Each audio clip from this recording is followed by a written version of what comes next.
সকালবেলা ঘুম থেকে উঠে ব্রাশ করে একটু চা নিয়ে বসলাম। ভাবলাম চাটা খেয়ে নিয়ে তারপরে কাজ করব। তো সৌদি উঠে স্কুলে গিয়েছে আর আমি আমার কাজকর্ম সেরে নেব এই ফাঁকে। তো চা খাওয়ার পরে আমি আমার এই ঘরের ফার্নিচারগুলো কিছুদিন হচ্ছে বেশ মোছা হচ্ছে না, ওই জন্য এগুলোকে আগে মুছে পরিষ্কার করে নিচ্ছি। আর টুকটুক করে ঘরের সব কাজই গুছিয়ে নেবো একের পর এক। তো আমি ফার্নিচারগুলো মুছে আমি খাটটা ভালো করে ঝাড়ু দিয়ে নিচ্ছি। আর বেড কভার আগের দিনে চেঞ্জ করেছিলাম, ওই জন্য আজকে আর করছি না।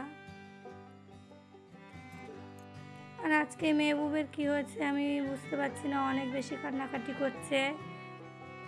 আর যেহেতু আমাদের বাড়িতে একটু ওয়াইফাই বসানো আছে, ওয়াইফাই রিচার্জ শেষ হয়ে গেছে, ওই মোবাইল চলছে না, সেই জন্য কান্নাকাটি বেশি করছে।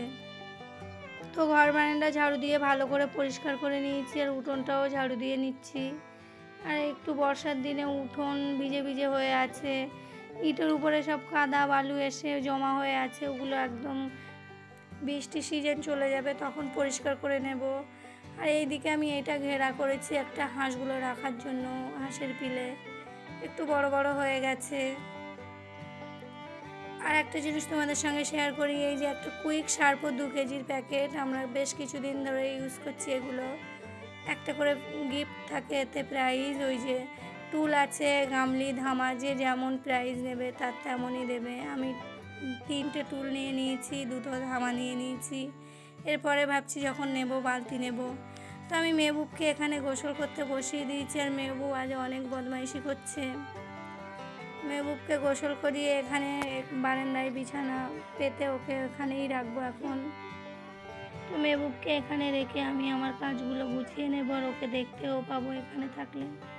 আমি কিছুটা জামা কাপড় বার করে রেখেছিলাম, সেগুলোকে একটু সার্ফ দিয়ে ভিজিয়ে দেব। অনেকক্ষণ ভিজিয়ে রাখলে জামা কাপড়গুলো ভালো করে পরিষ্কার হয়ে যায়। আর যখন তো সময় থাকে না, একদম সার্ফতে ভিজিয়েই আমি কেচে নিই। আর হাতে একটু সময় থাকলে এইভাবে অনেকগুলো সার্ফ দিয়ে ভিজিয়ে রাখি। তো আমি ওগুলো ভিজিয়ে হাত পা ধুয়ে একটু সৌদিয়াকে মেহবুবকে ভাত খাইয়ে, 2 ভাই বোনকেই গোসল করিয়ে দিয়ে ভাত খাইয়ে দিচ্ছি। আর মেহবুব তো আমার সঙ্গে বক বক করেই যাচ্ছে, ওর ফোন চলছে না কেন, ওর মাথা আর কাজ করছে না। ওর জন্য ওয়াইফাই রিচার্জ একদিনও থাকে না, যেদিন শেষ হয় সেই দিন করলেই ভালো হয়, কিন্তু আমাদের 2-1 দিন পরে করে। ডাউনলোডের কার্টুন দিলেও দেখবে না, ওর একদম নেটেই দেখতে হবে। তো এখানেই দিয়েছি, তার কারণ আমি রান্নাঘর থেকে ওকে দেখতে পাবো।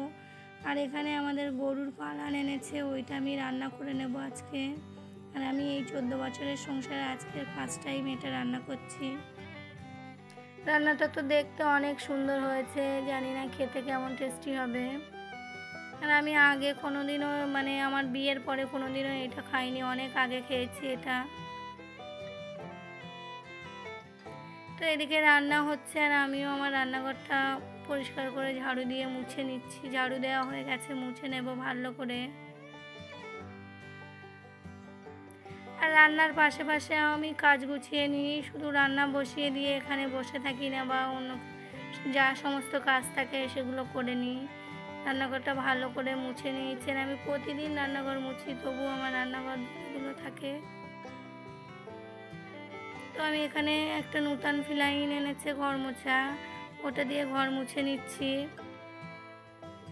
তো আমার সৌদিয়া অনেক প্রশ্ন করছে, এটা এমন কালার কেন, আগে কোনোদিনও এরকম কালারের ফিনাইল দিয়ে ঘর মুছিনি আমি। তো ঘরটা ভালো করে মুছে পরিষ্কার করে নিয়েছি, এখন বারান্দাটা আমি ভালো করে মুছে নিচ্ছি। আর আমাদের এই দিকের এই জানালাটা ছিল না, জানালাটা বার করা কাটার পরে অনেক লাইট আছে বারান্দাতে, আগে অন্ধকার হয়ে থাকতো বারান্দা। তো বারান্দা মুছে নিয়ে বাসন হয়েছে, কিছুটা বাসন ছিল সকালের, সেগুলো আর কিছুটা রান্না করতে গিয়ে বার হয়েছে, সেগুলো সব একসঙ্গে মেজে নিচ্ছি। আর জামা কাপড় ভিজিয়ে রেখেছিলাম সেটা কেচে নিয়ে আমি গোসল করব। তো আমি এখানে এইভাবে থুপিয়ে থুপিয়ে বাথরুমের ভিতরে জামা কাপড় কেচে নিই। আর আমাদের পাশে পুকুর আছে, কখনো কখনো পুকুরেও যাই, কিন্তু নামার অনেক অসুবিধা, ওই জন্য আমি বেশি যাই না পুকুরে। তো তবে পুকুরে গোসল করতে, জামা কাপড় দিতে ভালোই লাগে, কিন্তু মেহবুবকে ছেড়েও যেতে পারি না। যদিও কোনো দিন যাই তো আমার বাড়িতে যখন কেউ থাকে তাকে বলে একটু তারপরে আমি পুকুরে যাই। তো আমার জামা কাপড় কাচা কমপ্লিট হয়ে গেছে, ওগুলোকে বাইরে রেখে আমি একটু গোসল করে নেব। তো জামা কাপড়গুলো মেলবো, কিন্তু আকাশে অনেক মেঘ, যেন ভাবছি কি করব, জামা কাপড় মেলবো না এইভাবে থাকবে। তো আমার সৌদিয়া এইদিকে ঘুমিয়ে পড়েছে, মেহবুব ফোন দেখছে, আমিও একটু শুয়ে পড়েছিলাম। তো আমার ছোট ভাই এখান দিয়ে যাচ্ছিল, আমাকে একটু সিঙ্গারা কিনে দিয়ে গেল। আমাদের বাড়ির পাশ দিয়েই বাজার থেকে ফিরতে হয়, দুই দিকে দুটো বাজার, এইদিকে একটা বাজার আছে। তো মেহবুব ওর মামার গলা পেয়ে হাসছে, ভাবছে ওকে নিয়ে যাবে, কিন্তু নিয়ে তো গেল না। আর সৌদিয়াকে পড়তে পাঠিয়ে দিয়েছি, আর মেহবুব শুয়ে আছে, আমিও একটু মেহবুবের পাশে এখন শুয়ে পড়বো।